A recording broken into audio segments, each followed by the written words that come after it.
Hello students, welcome to the biology online class. We are continuing with chapter 1 of class 7 and the chapter name is Nutrition in Plants. Today we will learn about some more topics under this chapter. Our today's topics are nutrients for plants, replenishment of plant nutrients in soil and cell. So first we'll start with nutrients for plants. Nutrients are required to facilitate the proper growth and development of plants. The plant nutrients like nitrogen, phosphorus and potassium are present in the soil. The main nutrients required by the plants are nitrogen, phosphorus and potassium, and these are called mineral nutrients or minerals. Generally, the nitrogen helps for the development of the green part of the plant, whereas phosphorus makes the root system strong and potassium is important for the healthy growth of the plant.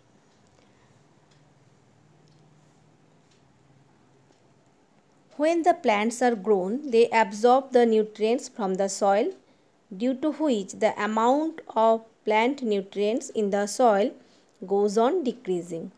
And when the crop plants are grown in the same fields again and again, then the soil becomes deficient in plant nutrients. Due to this, the plant nutrients need to be added from time to time to enrich the soil and restore its fertility. The plant nutrients are replenished or put back in the soil in two processes. The first one is nutrients are replenished in the soil by adding fertilizers and manures, and another process can be done, that is the nitrogen can be replenished in the soil by growing leguminous crops. Now we will learn about these two processes one by one.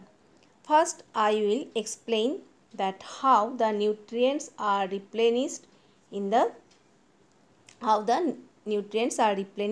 soil by adding fertilizers and manures. Fertilizers and manures contain plant nutrients such as nitrogen, phosphorus and potassium. So, when fertilizers and manures are added to the soil in the fields, then the soil gets enriched with those nutrients. Plant nutrients are added in the cultivated fields in the form of fertilizers and manure so as to get good crops. In fact, many times we see the farmers spreading fertilizers and manures in the fields. The gardeners also put fertilizers and manure in the lawns and potted plants. This is done to provide essential nutrients for the growth of plants so that we get healthy plants. The two most common fertilizers which are used to provide plant nutrients in the fields are NPK and urea. NPK fertilizers provide nitrogen, phosphorus and potassium to the soil in the fields, whereas urea provides only nitrogen. Out of all the plant nutrients, the crop plants grown in the fields require nitrogen in maximum amount to make the proteins. The crop plants take this nitrogen from the soil in the fields. So, after the harvest, the soil in the fields become deficient in nitrogen. This nitrogen deficient soil is incapable of growing another good crop. Now, we will learn the process how the growing of leguminous crops enriches the soil with nitrogen. Although a lot of nitrogen gas is present in the air, but the plants cannot use nitrogen in gaseous form.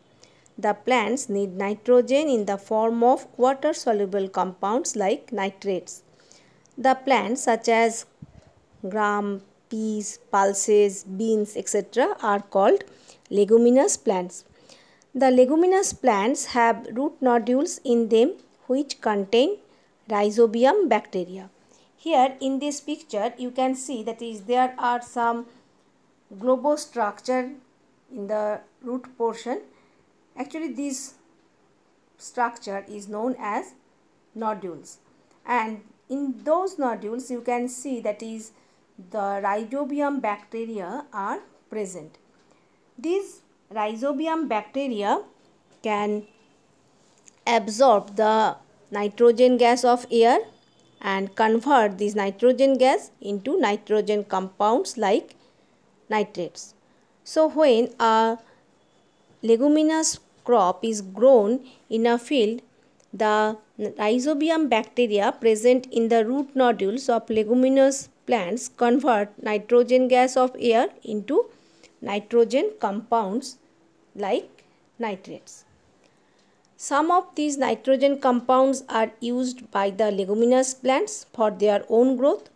The remaining nitrogen compounds made by rhizobium bacteria mix with the soil in the field and enrich it. Thus, the soil in the fields gets enriched with nitrogen compounds in the natural way. The growing of leguminous crop in the fields is a very important for the farmer. This is because the farmers do not need to put nitrogen fertilizers in the fields in which leguminous crops have been grown earlier, and this process saves a lot of money. Now we will discuss about another topic, and that is cell. Cell is the smallest unit of life.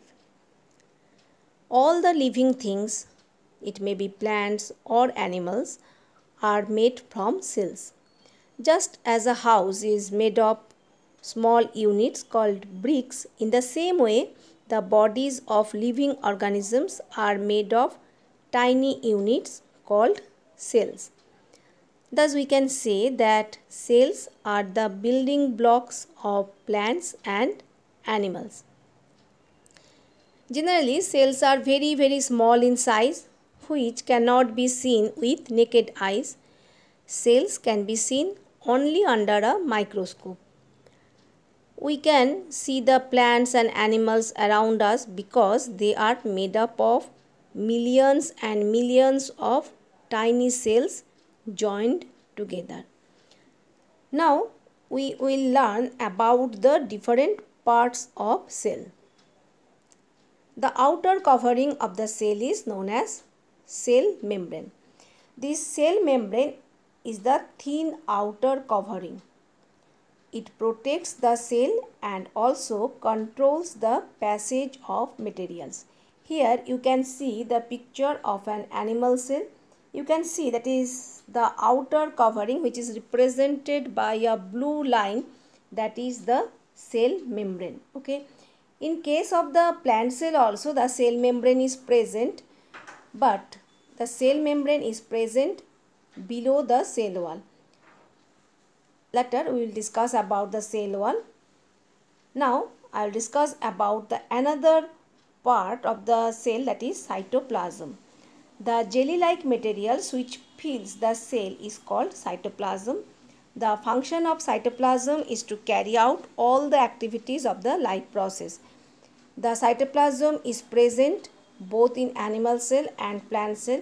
Here you can see the cytoplasm, that is the light brown color substance which is present within the cell, that is the cytoplasm. Cytoplasm is also present in the plant cell.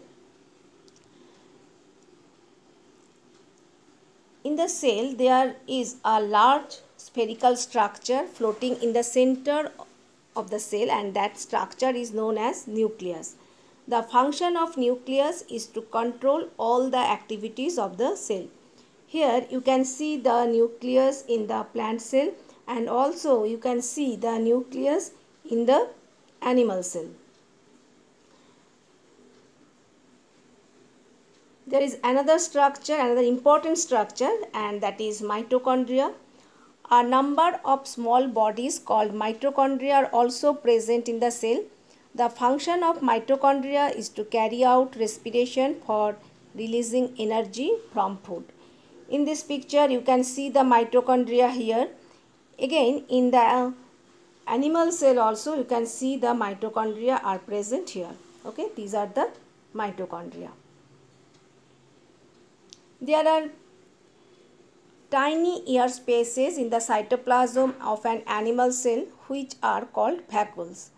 The function of small vacuoles is to hold air, water or particles of food. In this picture you can see this is one vacuole, another vacuole you can see here, and this is another vacuoles. So in the animal cell we can see many small vacuoles are present. Whereas in case of the plant cell, what we can see that in the plant cell there is a large vacuoles which are filled with cell sap. Cell sap is a solution of sugar and other substance. Now children, please look at this picture.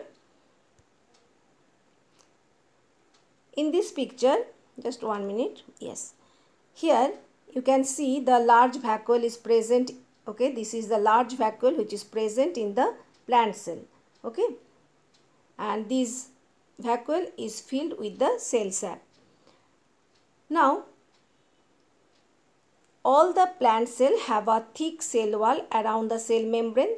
The cell wall protects the cell, gives it a fixed shape and makes it rigid. In this picture you can see the cell wall here. This cell wall is represented by the thick green line. Okay, and below the cell wall the cell membrane is present. So that is the outer covering of the plant cell is cell wall. Okay. Now in the plant cell we can see another structure, and the structure is chloroplasts. The chloroplasts containing chlorophyll and make food in green plants by the process of photosynthesis. In this picture you can see the chloroplasts. These are the chloroplasts. This one and another one is this one. Okay, so these are the chloroplasts which are present only in the plant cell.